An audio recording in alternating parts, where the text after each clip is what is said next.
the أنا procedures. عارف إن الوقت انتهى. I know that we بس don't have أبغى enough أختم بنقطة time, بسيطة but I إنه wanted also to اليوم أهمية close علم with a الإكسلات final point. يعني بكل For التأكيد the natural parks like King Salman Natural Park, they achieved this goal and they achieved a main goal, like they become these national parks became one of the biggest national parks in the world, and they are registered in the green list. And I think that this is a merit also for the green list.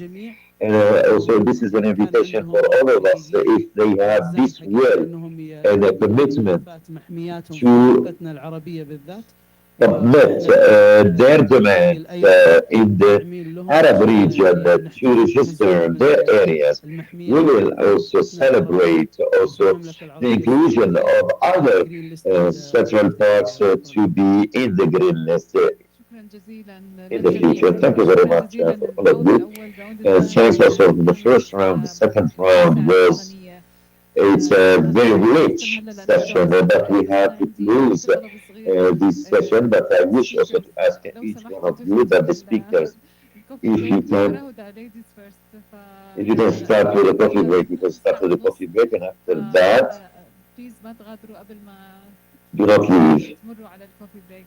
شكرا. before we go into the coffee break. Thank you very much. Thanks again for your contribution. I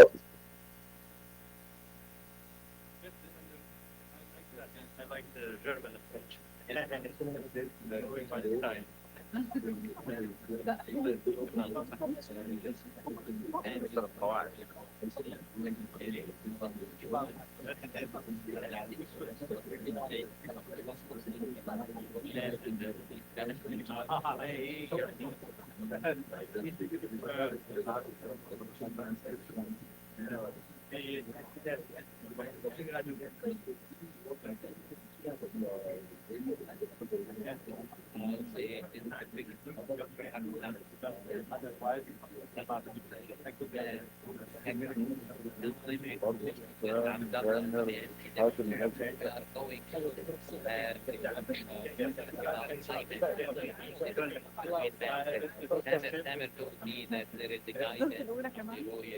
كويس ممتاز. Thank